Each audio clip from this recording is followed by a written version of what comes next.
Guillermo del Toro's Cronos depicts the coming of American globalization in Mexico and portrays a sense of Mexican nationality through the use of aesthetic details and narrative elements. He uses the De La Guardia characters to create a rivalry between the external threat of the big business Americans living in Mexico and the independent Mexican shopkeeper Jesus Gris. Based on what Del Toro allows us to see, the De La Guardia Enterprises building doesn't seem to be producing anything during the movie, but laborers are shown working to prepare for whatever future manufacturing will take place. John V. Waldron states, in 1992, when Cronos was released, that external threat takes the most obvious form of NAFTA. The United States, Canada, and Mexico completed a draft of the North American Free Trade Agreement in the same year that this film was being made, which would give American businesses the ability to outsource manufacturing to Mexico, where the cost of labor was cheaper. The rich industrialists living in Mexico ransack Jesus' store in the hopes of finding the Cronos device. De La Guardia later says, "I'm not going to rest till I have what's rightfully mine." This can be interpreted as the mindset of the Americans looking to take advantage of the cheap labor costs.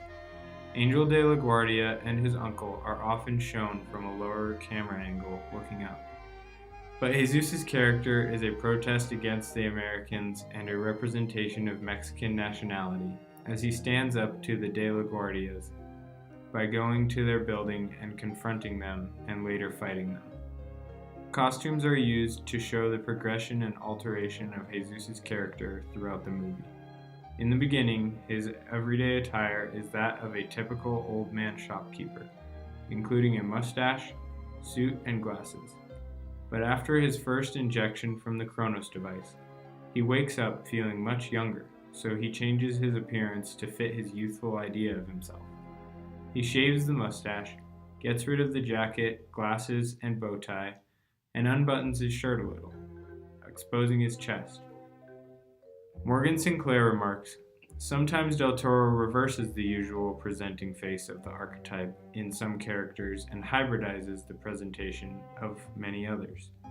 This can be shown by the way Del Toro plays with the classic characteristics of a vampire, allowing Jesus to display some common tendencies, such as the thirst for blood and getting burned by sunlight. But unlike the typical vampire, whose character, costume, and acting style are meant to scare the audience, Del Toro chooses to portray his vampire, Jesus, as a likable, handsome family man, and uses character blocking and acting style to make the audience root for him as the protagonist. After his death, Jesus undergoes a huge makeup and costume change. Not only does he now have the makeup and look of a dead person, but he wears his suit backwards, representing how backward his life had become. He was a dead man walking, who was also a vampire. The third big costume change comes after the big fight. He has lost all of his original skin, and he bears the look of the alchemist at his death in the beginning of the film. The lack of color shows his lack of true life and happiness." Aurora, the granddaughter of Jesus Gris, accompanies him through most of the film. She has a strong role and isn't afraid to get her hands dirty.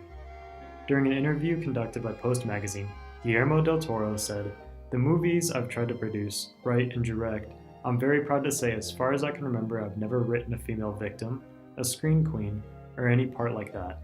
I always try to create very strong female characters, in many cases stronger than the guys." This is apparent early on in the film, when the cockroaches pour out of the statue and Aurora smashes them repeatedly. She is courageous and follows her grandfather, no matter the risk.